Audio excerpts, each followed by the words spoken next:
All right, and I will go ahead and share my screen. And again, you know the routine. We're going to kind of, you can interrupt me as we go along, and you get to see everything over here. All right, so we will start with Merlin, and oops, stop, back. And this one piece, I think everybody that birds that uses Merlin, this one part is very important. Okay, so how many of you are actually using Merlin to some extent? I do. Okay. I am. I try and fail miserably. Now there's a couple of things with Merlin. I use it primarily for the identification. I know that Ron at one point was using it mainly to keep his life list and everything. Hopefully I've convinced you that you need to also be using eBird. Yeah, and getting all that information in there. But eBird and Merlin do talk to each other, but we'll talk about some of the differences. So I would assume all of you have eBird accounts now? Yeah. Yes. Yep, Okay. yes. Okay. All right. So when you're doing, the first thing you want to do, make sure you do, you've come down. Oops, got to stop that. Got to use the phone. If you click on the more, the accounts settings, which is here, make sure you have your right account name there, your common names, and then your subspecies and your distances and portal. Now, I'm not in, wait a minute, I lied. This is not right. You guys are supposed to keep a watch on me. What is this? eBird. It's eBird. That's what we want, right? I was over in eBird doing something too. We'll do a little bit over there. Okay, so up in the upper left-hand corner up here, this is called the hamburger, if you're ever just something new. And probably the first thing you want to do, if you haven't done, is go in and look at your settings.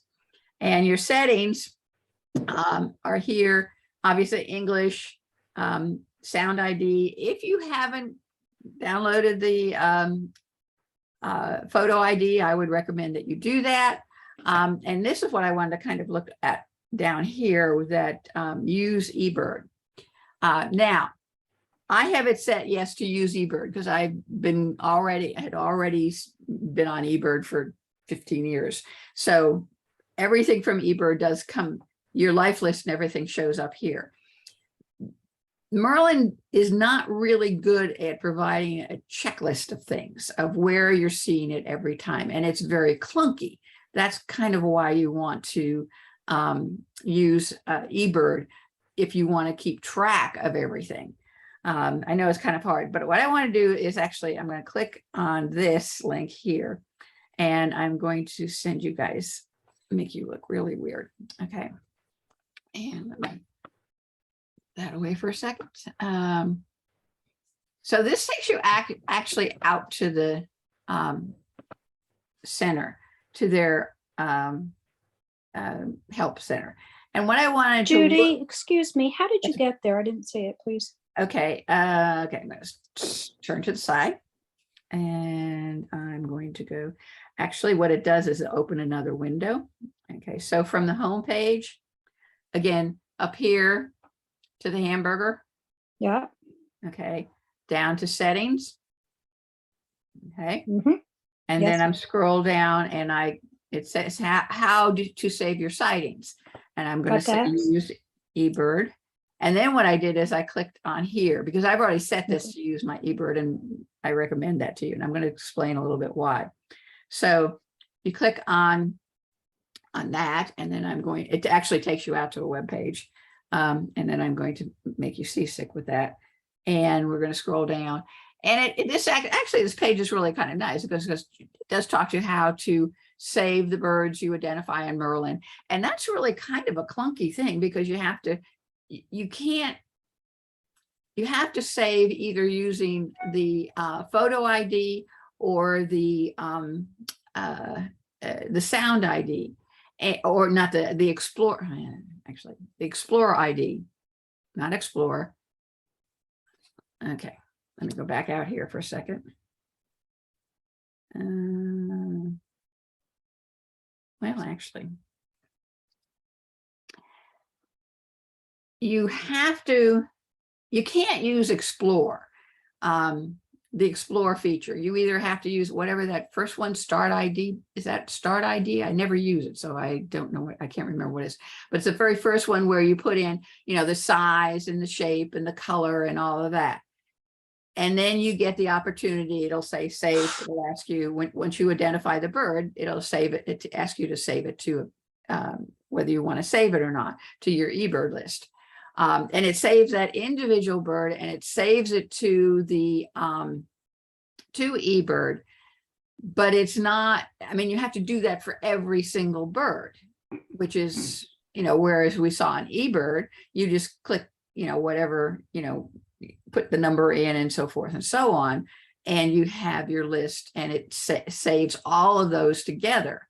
Now, Merlin will save it together as one list, because as long as you are in the same, basic same place and everything. Whereas, so that's one difference, is one is really clunky, and you can do that also from the photo ID. You can go to save to the list. And this goes through that, and that's and you have to pick the location, and you have to, but the key is that you have to do it for each bird, which is what's really not good. Okay, so we'll look at that in a second.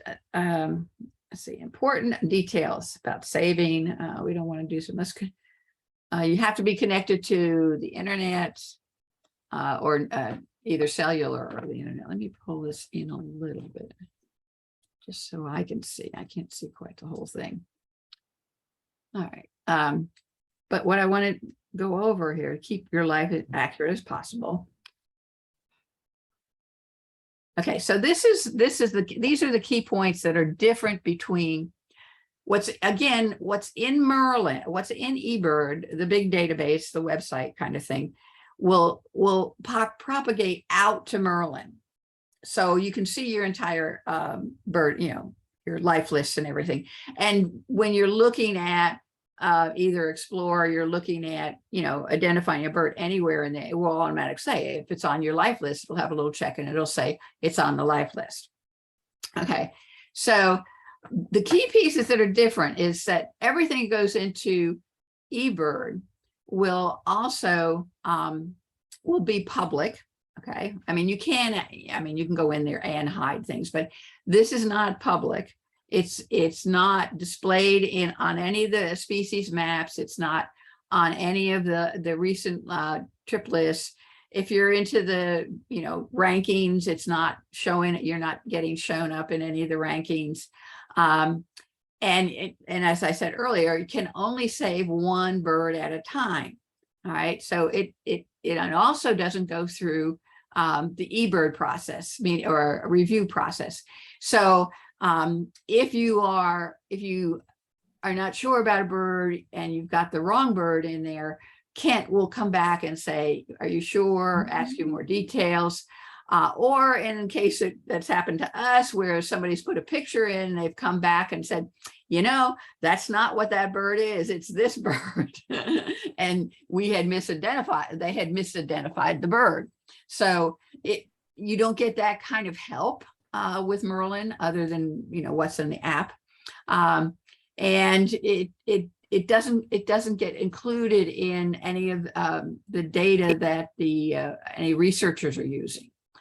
So that's one reason you still want to have eBird, and you definitely want to have eBird, and you want to, if you're tracking what you see, on a bird walk and stuff like that, you want to use eBird, not use Merlin. Merlin is really much more of an ID kind of what do I want to say, you know, an ID app as opposed to a data collection app or a app to keep a track of things. So that's the key pieces with the difference between eBird and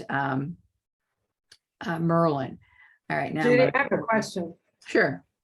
Okay, see, I've got a list I'm running on, I'm gonna break down, On what? and then I hear, I've got a list that I'm running on eBird, right? I'm out counting. Correct. And then I'm using Merlin, the sound ID, and I hear a bird that I want to record and I want to get it into eBird. Is there a way to do that on my app at the No. time? No, the short Okay, answer I is was no. afraid of that. Right away, you know, this There is a way to do it, but it is, we'll get into sound in just a second. There is a way to do it, but it's not automatic. It doesn't, Yeah, I'm it just won't downloading save. it to my. Yeah. Yeah. You have to I'm download it. downloading it to the computer. and Yeah. then putting it in. Okay, Okay. you're breaking up on us. Sorry. So I'm just not, I don't know if that's me or am I breaking up? When I'm talking? Or No. is that you? Okay. No, it's just Betty. Okay. But anyway, yeah, no, there's not an easy way to do that, but I will show you how to do that. All right. So that's, I wanted to do that to show you, you know, what the difference, or talk about what the difference between, again, eBird and Merlin. So like I said, eBird is more of a collection, whereas the whatever it is, Merlin. it's not. My brain is fried. All right, so obviously, the start our bird ID, which is the typical. Where are you? Oops, that's not right. Yeah, it is. First thing they do is they ask you the location, blah blah blah blah. And I should point out, again, I don't use this very often. Every once in a while I do. So if we're going to say current location where I am, that's today. And I can say, okay, it's robin size, and I'll be real simple, and it's red. Okay, it's in the bushes. And what do you think it is? Cardinal. A cardinal. So it will give you some, several possibilities.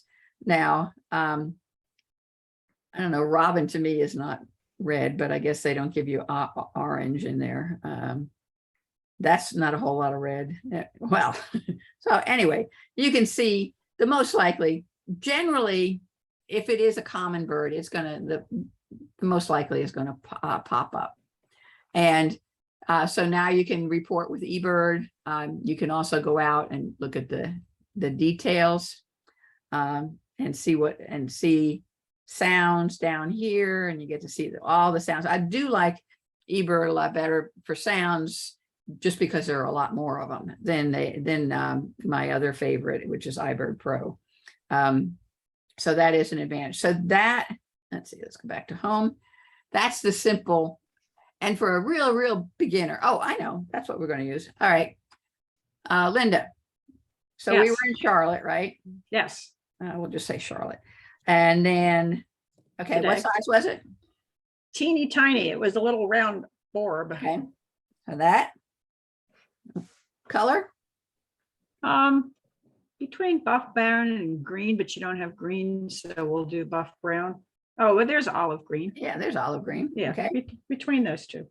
What was it doing? You said it was on the ground? Well, they were on the ground, but they did fly up into the tree, but they started on the ground. That's why I was walking and noticed them. Okay, we'll say there. See what we get.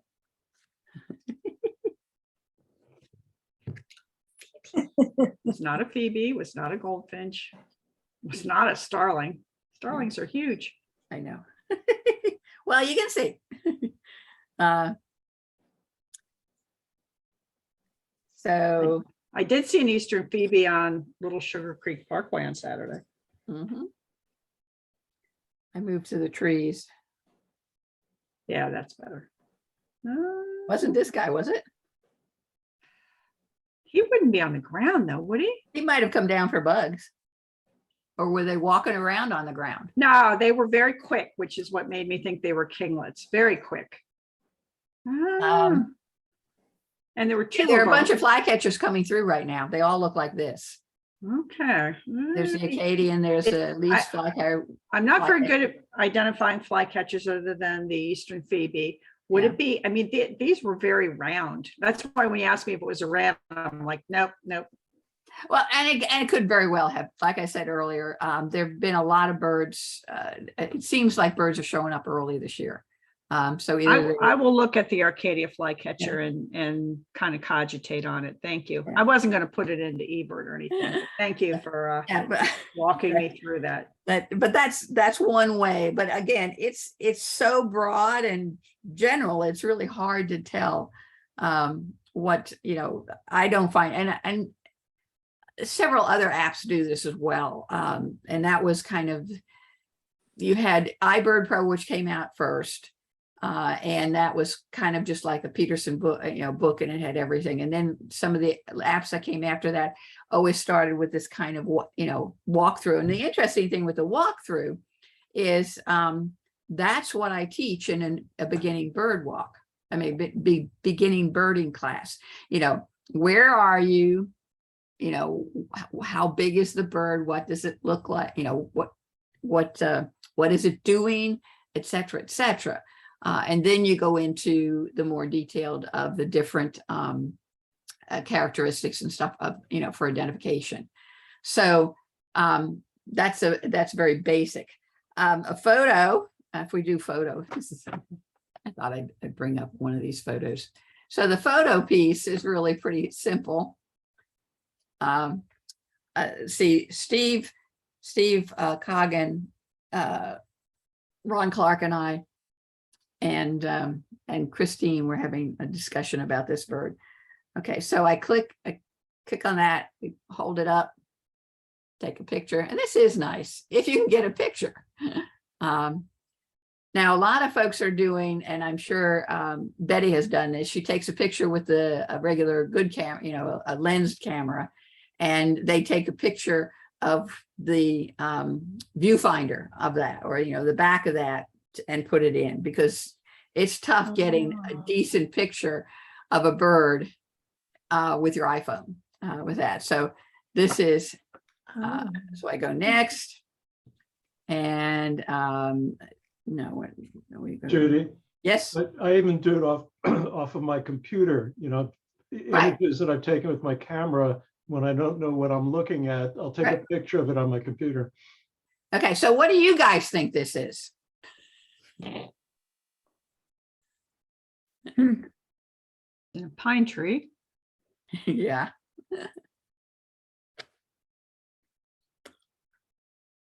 Let's take a picture of it. Okay, well, we did just take the picture.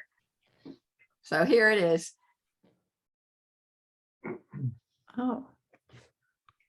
Oh, Merlin doesn't have a likely bird, which is interesting. Impossible.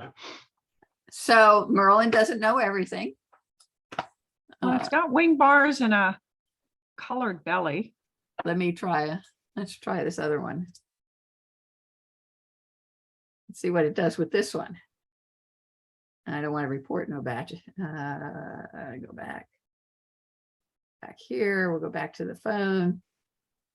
Take the picture again, because it actually did identify it right earlier. Use the photo.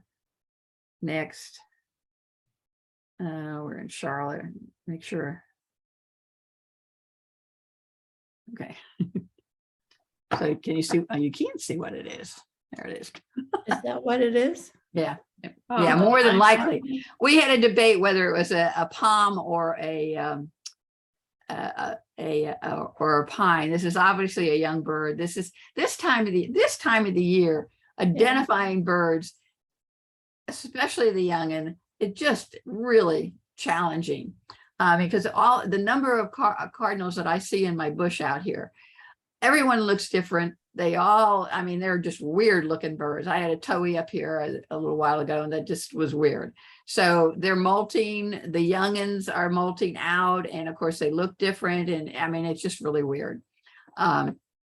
So a lot of times with, I think it picked up the wing bars better on this one than it did on the other picture. Yeah. Excuse me.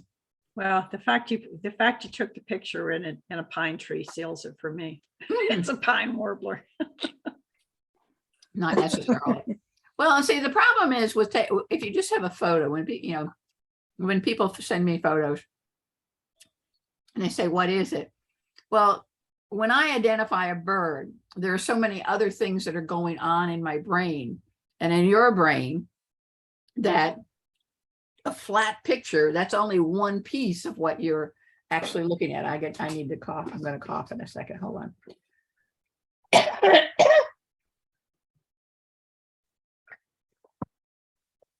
Sorry about that. All right, let's go back over here. So okay, so now we go to sound. And this was the final out. oh, it's a final. Oh dear. All right. This is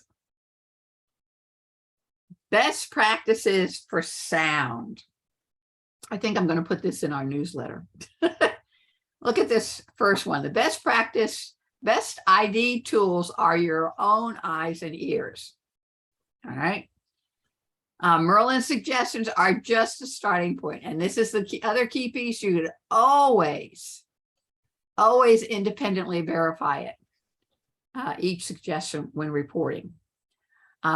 It just is. And the interesting thing, or the good thing, is that these sound recordings, unless you want to do, as Betty was saying, want to download it and send it, put it back in your eBird list, they don't automatically go, and they can be definitely misidentified. So you really want to make sure that you have identified it, that you know that you really, and of course, let's okay, let's see where. See if I can find this. This is always so much fun when I'm doing this. Okay. So these are some Carolina Wren sounds. I love all these different wordings for this. Oh, preacher. I hadn't heard that one before. Okay, so I'm going to go ahead. Let's see, start this. Judy, where is that from? Where'd you get that information that you're pointing to? Hold on. Is that on the sound ID? Mm-mm.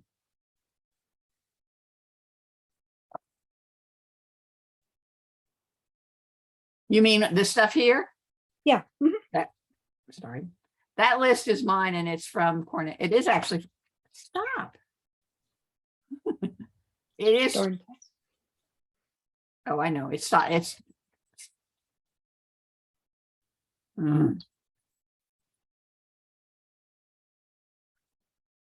Yeah.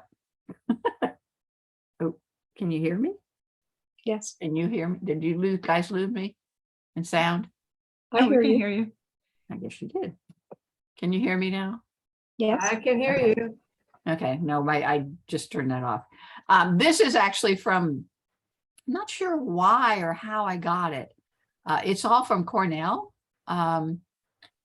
It was something that either I gave money or something like that, and I got this big wad of sounds. And of course, there are really weird stuff in here, like bolas and stuff like that. But if you notice, okay, so we're over here in the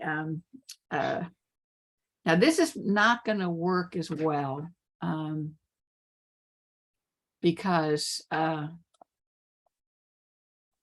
see if this will work. So I can't play the sound from the app. Well, I can, but it'll do weird things for me. You won't then be able to hear me talk. But what you want to do when you're looking at this is, okay, so you've got this is the Carolina wren, and this is the one that we have now on there, along with some of our talking. But you notice, if you've never seen or looked at what's called a sonogram, it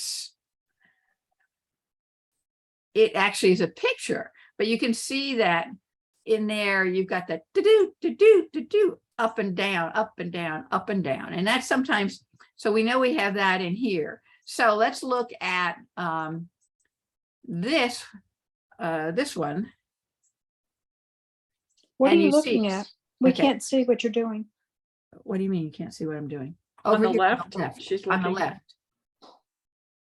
I don't. Can you not see the app? I can see it. Oh, thank you. I didn't see that. You're looking at the app. Gotcha. That's Thank the you. app over here. And here is what I did is I clicked on, I have to look at the mouse because you don't see me clicking, but I clicked on the northern, and you can see that some of that same up and down. Oops, I need to stop here. Let's go back. Oops. See there. Oh, so the one on top is the one you recorded in the Yeah, field, and the right. one on the bottom is the one that they're showing you to see if there's a Yeah. match. And you can kind of see that same up and down, up and down, and up and down. Now, it probably is not quite the same because as you saw on the, oh, I got out of that, didn't I? Over here.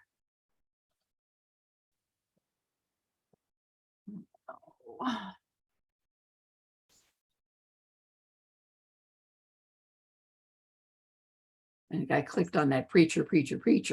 So it might not quite sound because you got preacher. Some people say tea kettle, you know, or cheeseburger, but you get that same up and down, up and down, and up and down. Let's see what the second one down here. I'm going to click on that. And again, Oh, it's all over the place. that's all over the place. That's weird. That would be very difficult to decide whether that's. Okay, let's see what this. That doesn't look like it either. But you can go, oh, there it is. That's almost perfect. Almost exactly. Yeah, match, yeah. exactly. Although I'm not sure why we have northern, if they're not going to give us any southern birds. Oh, I know why, I'll bet. White-browed. Northern must be our Carolina, or just our regular Carolina, as opposed to the Mexican and the white-browed. Okay, weird. So that's kind of how things work. Now, if you have this, I've got this. Let's go back over here. And that's the one I just did. Okay. If I want, this is where you, Betty was asking, Right. you come here, you go ahead and, oops, gotta hit the right thing.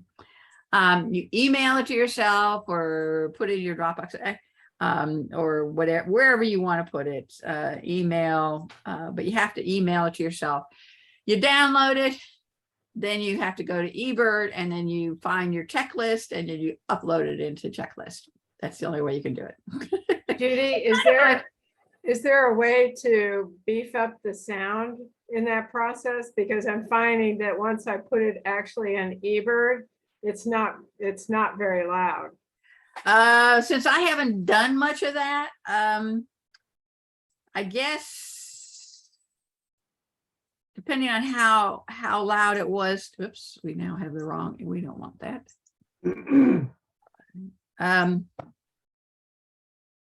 I really can't tell you. Okay. There are programs that you would be able to do that. They do actually, I think it's over on this one, Sound Help. They do talk about uploading it. Is it here or is it over in the eBird? There's so many. They have a lot of really good stuff out here. It's just really hard to find. Oh, here's delete how long, expect how can I improve the quality? And there are some more Okay, links here. And I'll this go look at is that. this is under sound help center solutions. Merlin, put in Merlin sound ID, and this should get you to this page. Because like I said, I found this other page, this one, and I still don't know how I found it the first time. And now the only way I can find it is putting Merlin sound ID best practices. But it talks here too about how to do this, do your recordings here as well. But this doesn't give you the tips as much. Oh, here's your audio preparation. So that might also give you stuff. So what's the key piece here is that you must make sure that you independently record this. The folks at eBird are really getting a little bit irritated because eBird, Merlin can be wrong. It's not perfect. It's, it says here, make mistakes. And it says, if you're not confident, suggestions, don't put it in. Don't report it to eBird. Recently in eBird, we've seen some pretty strange birds being reported that they're saying eBird identified it. Merlin identified it, and that by sound only. And that just, that's just not good. And most of those are probably not being accepted. So be careful of that.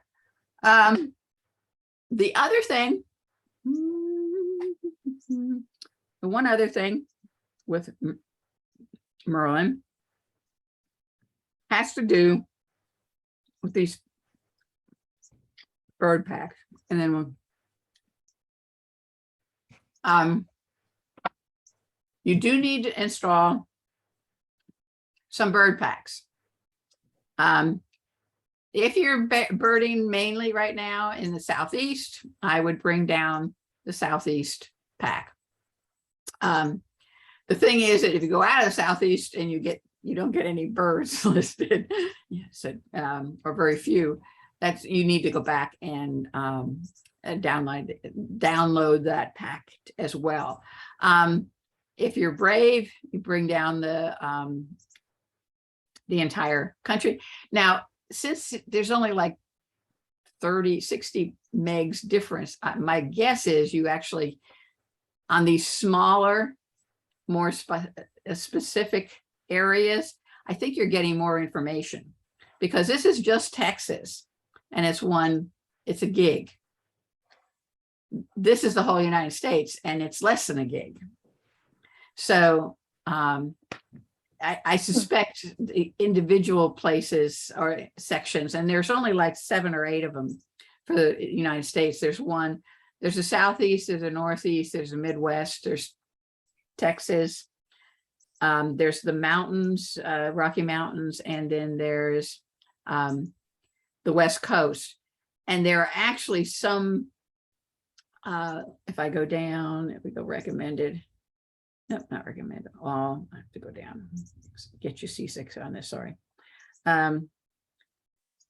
So they have this, they have Rocky Mountains, of course, Alaska, and Hawaii, Midwest, Northeast, Rocky Mountains. And if you kind of look what's being shown, there are some states that that are not covered in a regional and would only be covered in the US and Canada. So be aware of that. Some places like poor old Kansas, I don't think shows up anywhere. Oh yeah, it does, it's there. It might have, our Southeast, they might have everybody in there, but to be sure, you get the big one. Yes. Question? Okay, so looking at that explore birds, which is what I use the most, and it drives me nuts sometimes, because if you forget where you are, it doesn't, whereas eBird will automatically know where you are. This doesn't necessarily know where, it doesn't automatically change where you are from one place to another. So if I'm here birding and I go down to Florida and I'm in eBird and I bring out my eBird, it automatically starts giving me stuff from Florida. Whereas you almost have to tell it that you're now in Florida. So if I'm, when we were in Panama, we had to, of course, we had to download the Panama pack and then tell it we were in Panama. And when we got back to Charlotte, you had to remember to tell yourself, because first time I pulled it up, pulled something up on the, after I came back, it was all Panama birds. So you have to tell it to either, come back here or to your current location.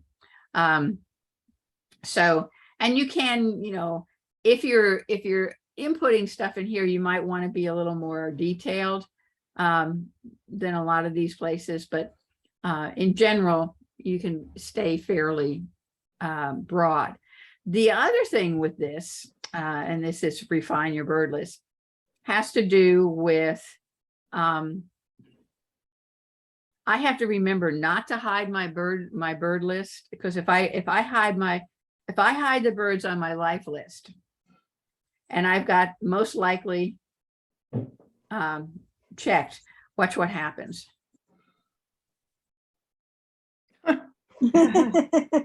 I have seen most likely everything.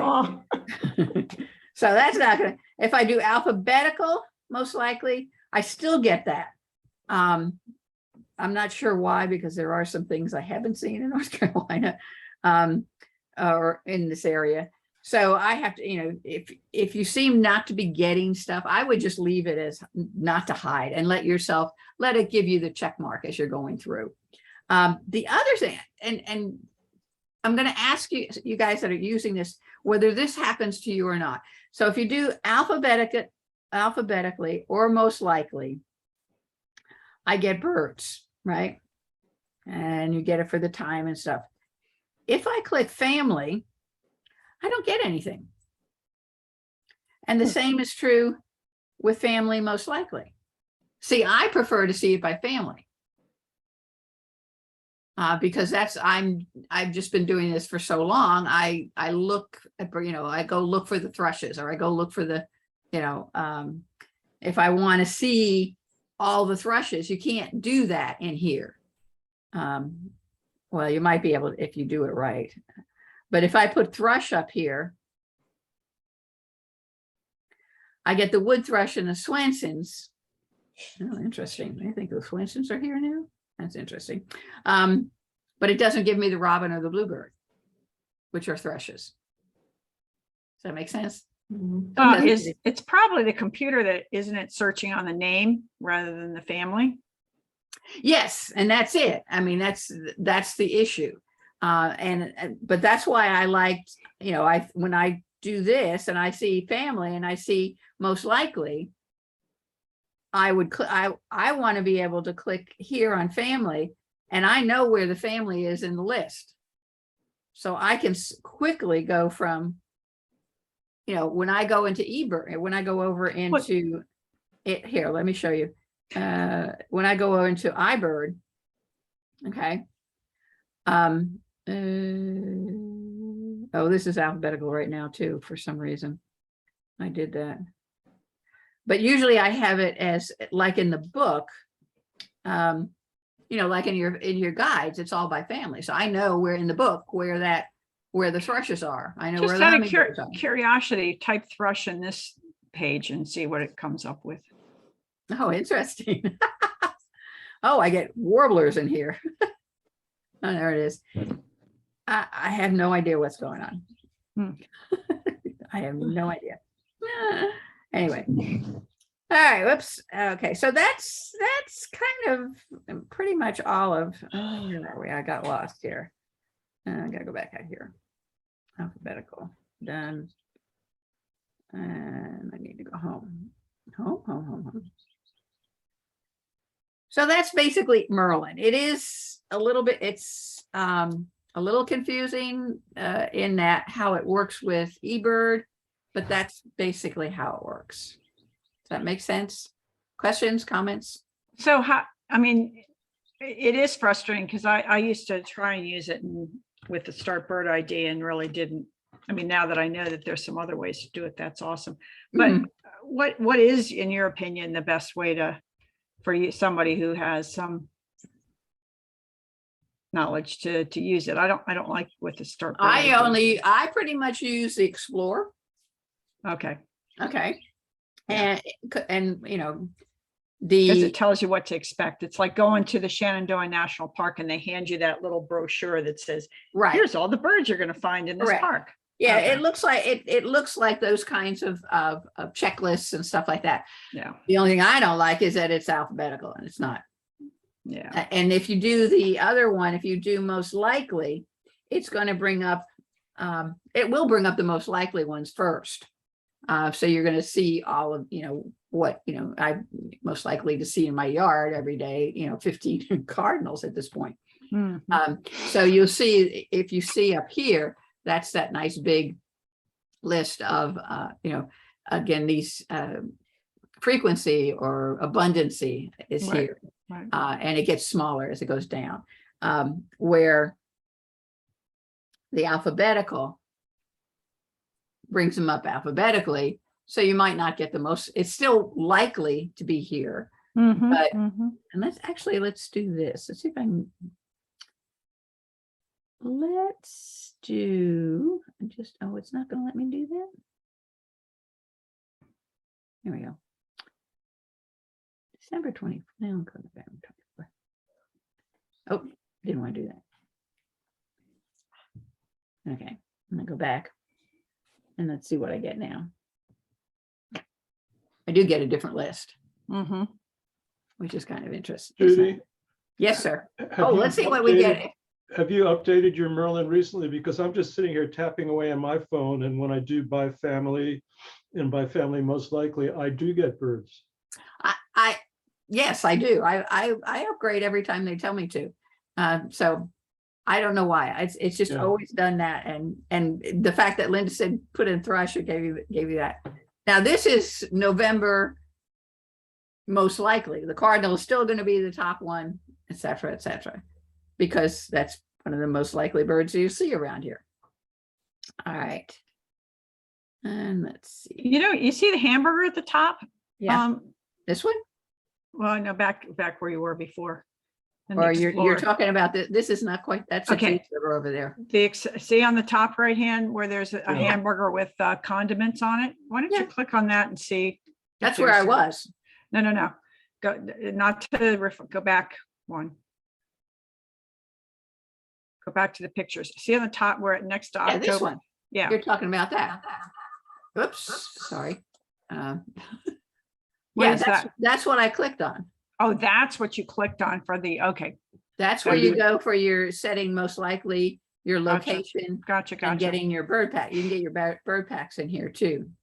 Mhm. Judy, interestingly, in that location on my app, rather than having a hamburger with condiments, I've got an upside down pyramid, and it actually works. That's a filter. That's the filter. Is Well, it on this is it on this screen?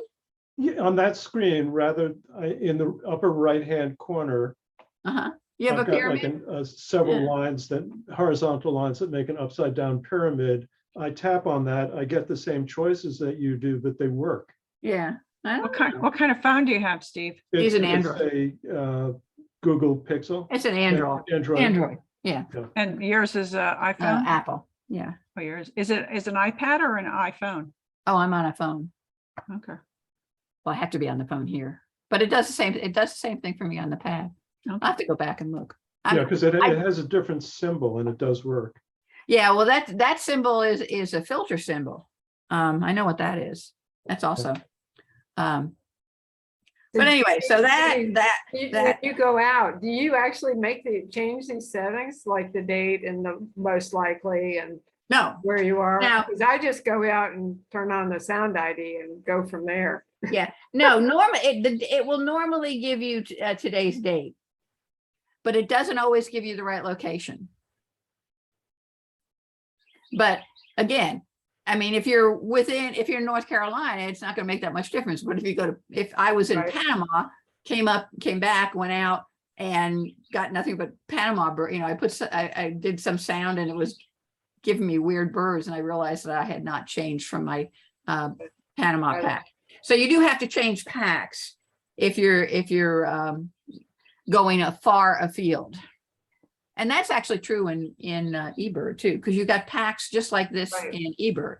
Yeah, I didn't realize you had to do both separately. I Yeah. had done it for eBird, but not for the sound Yeah, ID. Actually, yeah. Well, the packs, the reasons you have to download the packs is because you can't, they wouldn't be able to put all 10,000 plus birds in Right. at one time. So you have to kind of tell them, give them a little more, better idea where you are, so that they can just use those birds.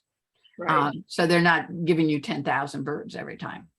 And eBird comes up and asks you about it too. I mean, Correct. Yeah, which I didn't, they don't do that with the sound ID Right. Merlin. So this is new. Yeah. Okay, we're running a little longer than I thought. I thought this would only take 10 minutes. So let's talk a little bit about eBird and the North Carolina Atlas. And I want to give you just kind of an overview. I think we might have somebody come and talk about that. Okay, so remember when we were looking at eBird over here, and I said, make sure I'm in the right eBird, because there's eBird, which is everything and forever and always. But there's also the North Carolina Bird Atlas section of eBird. I guess is the best way to put it. And this is, I mean, there are many states that are doing this right now. And this talks about, this is mainly trying to decide determine what birds are actually breeding, and not just breeding, but also because it's not a breeding bird atlas, it's just the bird atlas. So it's also asking that, or what birds are frequently okay, the area, so, and when. So this is my stats. This is not the whole state, but let me explain a little bit what they do. You may have heard us talking about priority blocks among people and so forth and so on. And what they've done is they have broken the state up into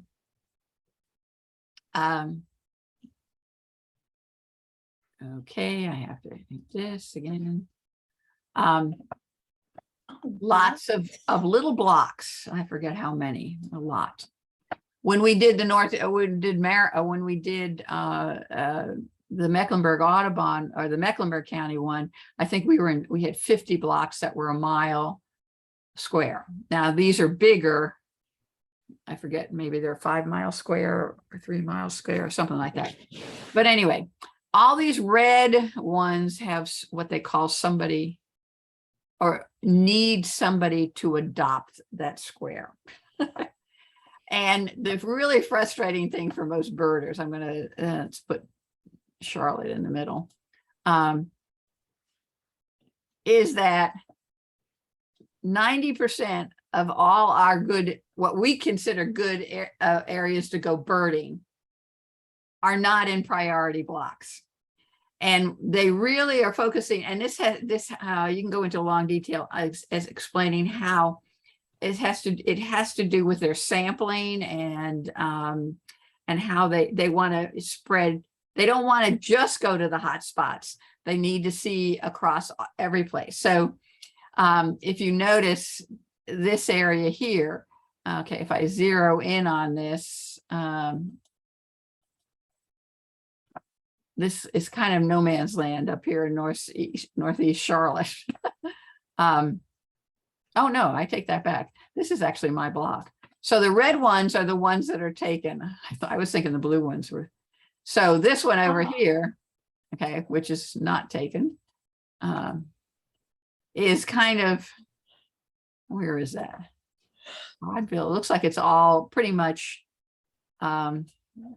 it's hard, well, one, there's not a lot of access to places that you could look at birds. But there is a cemetery there and a little bit of a park. But they would like somebody to go there and spend 20 hours over the next 3 years looking for birds and if birds are breeding there. Okay. As I said, I adopted this square here, which happens to have, which is the reason I adopted, has my the new Eastway Regional Recreation Center, which has a nature center. It has trails. It has all kinds of other stuff. So I've been working with the naturalist there, and he's been doing bird walks every week, and we're kind of getting a good idea of what's here in this particular block. But having said that, they want to know what's everywhere. Okay. They will, for their sampling pieces, they're going to look specifically, but they want to know what is in this block here, which is not a priority block, or this block over here. And the really interesting thing is if I go in, this is, where are we? There we go.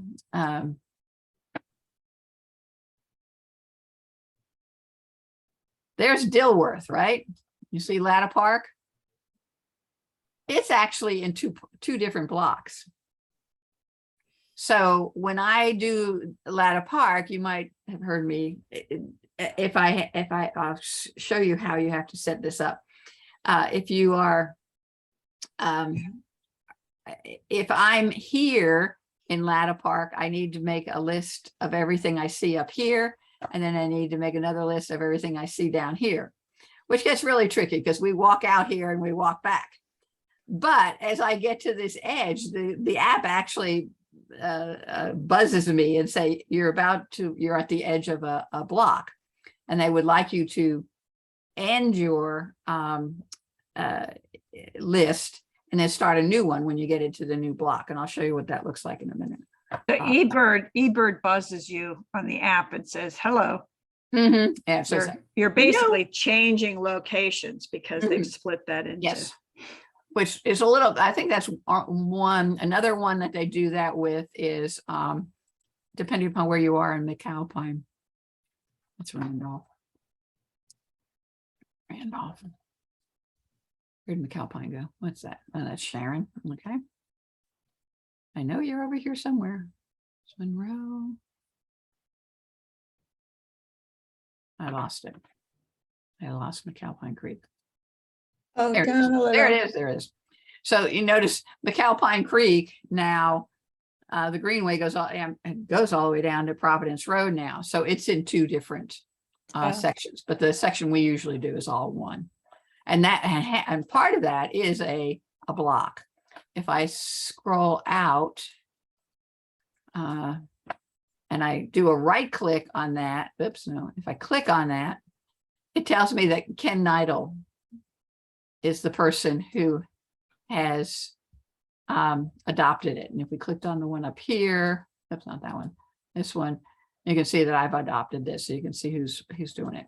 Okay, so that's what's going on. But for those of you who aren't going to adopt it, but would like to provide data for it, whether you're at McAlpine or in your backyard, what you want to do is, actually, let's go over here. You need to set up your eBird. This is eBird, right? Yes, this is eBird. You have to set up eBird a little bit differently. And so I'm going to come down here to more. And I'm going to go to settings and accounts. And I'm going to scroll all the way down to the bottom and see at the bottom down here, it says North Carolina Bird Atlas. Mm-hmm. So if you're out of North Carolina, you want to just be on eBird. Okay. So if you go to South Carolina, when I go, I have to remember to do this when I go to South Carolina. Actually, I might, yeah. on Sunday, because we're going to the sod farms, I need to flip out of this and do and be on eBird. If I leave it on the North Carolina list, I'll get an eBird and I record a upland sandpiper, they will probably, or something, you know, that's typically, or painted bunnies and stuff from down there. They'll probably say, are you, you need to change your portal on that. So once you do that, you are any place that you bird in North Carolina, will go to this atlas. Oops, I didn't want to do that. I'm sorry, I'll make you dizzy. Okay, come to the atlas. Cool. The other piece to this that you probably began to hear us talk about. What?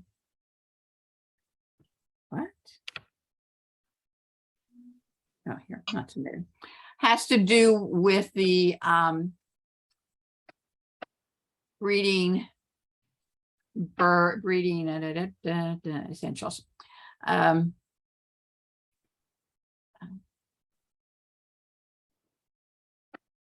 Not that. The bird breeding behaviors.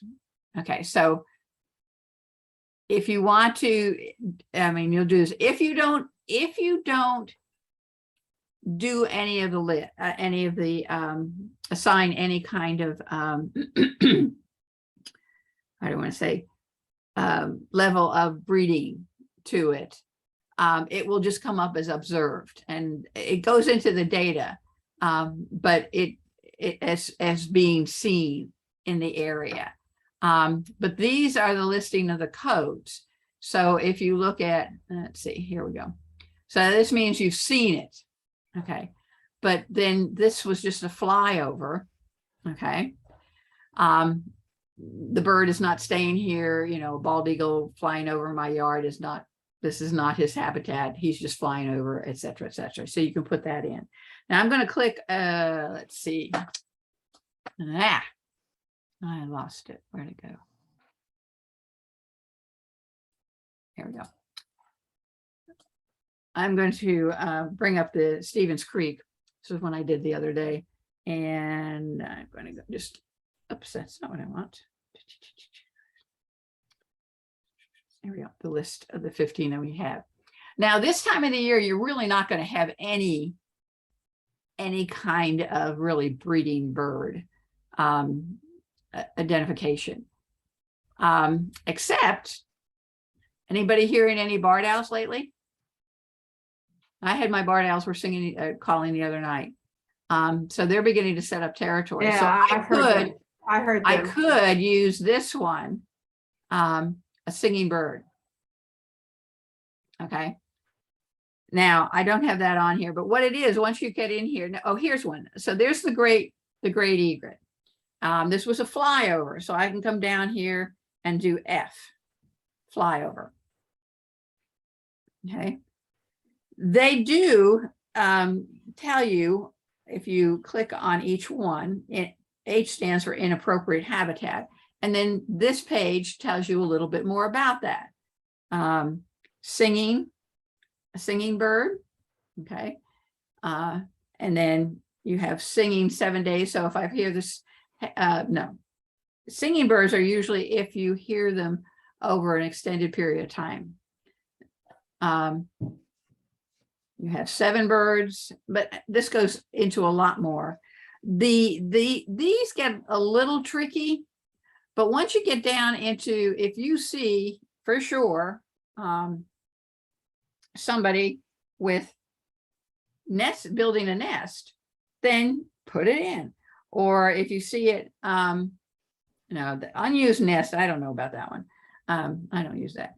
An occupied nest, or what they call carrying food or feeding. If you see some of the courtship behavior, when the cardinal feeds, the male feeds the female, that's courtship.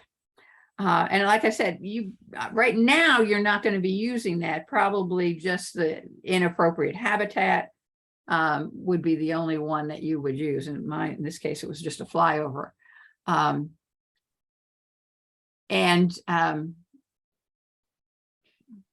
Judy, when you say flyover, are you talking about literal, or are you just talking about you saw something in what is not its normal habitat? Well, For example, I saw the great egret at the Arboretum Pond. Never seen it there before. It's gone. It's not there. It's yeah, not but it there. was at the pond itself, and that would probably be just an observed. Okay. Or because this is not breeding season for it. Mhm. So that would be just kind of observed, and you might say probably, put a note in and say probably a migrant.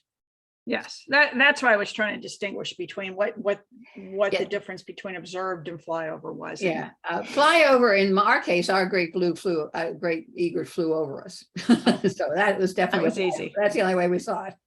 A bald eagle that flies over, he's not staying in that particular block, but Yeah, it yeah, has I to do with the understand. block itself. I So understand. it's kind of transient through the block with that. This comes into play a lot more come spring again. We're actually starting in January, and even some in December, because the great horned owls and the barred owls and everybody start their territorial hoots and all that stuff. So you can start saying, singing birds present for more than a week, and so forth, or just a singing bird. The teenage cardinals are beginning to learn their song, and they're out here making lots of noises. But some of these are probably pretty easy. The one down here, this one you probably wouldn't use. The only visual, because this is mainly for banders. The other one is probably this one. But some of these others, and if you're, kind of in between, take your best guess at it. But that's all. So then when you're done, you click on done, and you're gone. But that's how that works. Now, Stevens Creek is a priority block. So of course, that shows our, that's not going to help. I think I pulled up if I go to one of my other ones. Oops, not that one. Let's see, I've done that. Review and close that out. I go to my checklist submitted, and it's down here. Where's my? If you look at where is that? That's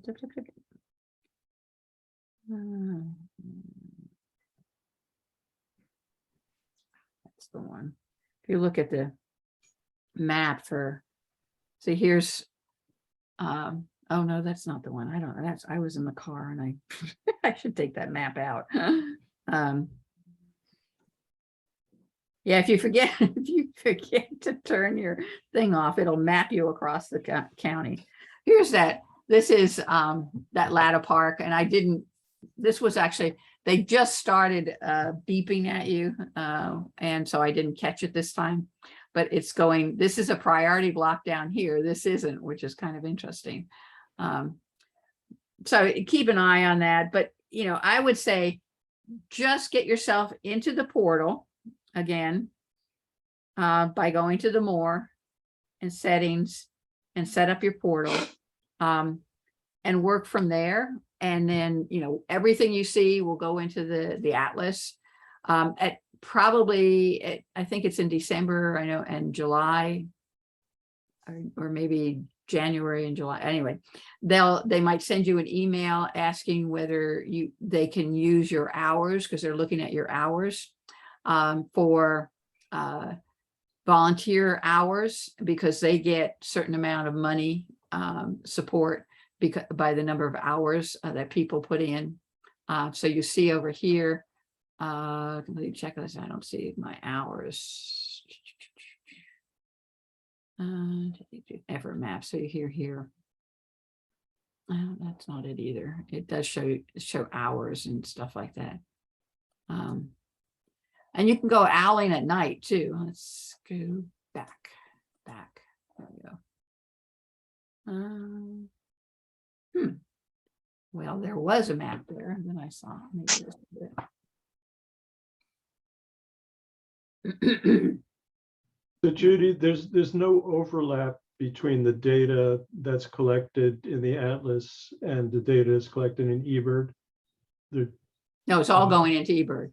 It is all going to eBird. Okay. Yes, it's so you think what's happening is it's hitting the atlas database. Atlas it's being, how do I want to say, it's being flagged as North Carolina atlas Okay. information as it goes into eBird. So it's sort of special subset of eBird. Yes. And actually, if you look at that, at the set, whoops, let me go back over here, put this over here. At the, if you look at the portal and go in here, you can see all the different states, Pennsylvania. So they all are working, and even other countries. So you can work that way, those are different portals. So that data automatically is already in a big pile for researchers. So if they're only wanting to look at North Carolina stuff, they can do that. So it is valuable, even though if you don't put any Yes, if it's just breeding observed, behavior. Yeah, if it's no breeding, because the only breeding behavior I've seen is the mockingbirds that have built my nest in my front bush. oh, you've probably seen a lot more than you thought. And that's what's kind of fun about this, because you do suddenly become a little more aware of what's going on. I mean, we've even seen on our walks, especially in the spring, some sex in the bushes. Watching birds actually mate. So I mean, it's amazing what you might be able to see with that. So does that help a little bit? Again, there's several, if you want to learn a lot more about it and so forth, come out to this webpage and then talk about, or, look at some of they've got some webinars on here, and look more deeply into how they use the data and how to become, and you can become what they want from you is over the course of now 3 years to put 20 hours into your block. And I think there has to be some night, evening walk, evening or diurnal, looking for owls and stuff. And then, and I think it's 10 hours, that's during the breeding season, and 10 hours outside the breeding season. And when they said that, and they said over the 3 years, and I'm thinking over 3 years, we had to do that. We had to do 20 hours when we did the breeding bird service. We did 20 hours every season for 4 years. So it's not even as big a time. But if you're out birding, I mean, it's just so easy to do. It's only when you become, decide to adopt a block that you have to really concentrate on that block and make sure you get the right hours in and stuff. Okay. And you may be out somewhere, up in the mountains, and be in a block that a priority block that you didn't even know was there. So you don't have to adopt it. Like Alden, who's the naturalist at Eastway. I adopted it, but he's doing a lot of the data that's going into it. So because he's doing that almost every week. Yeah. So you're Tom Sawyer, and he is the yeah. Except I need to get to some other places in the block. There are a couple other little parks and stuff I need to get over to see. All right, I'm going to stop sharing. Okay. All right. And I'm going to stop recording if I can find it.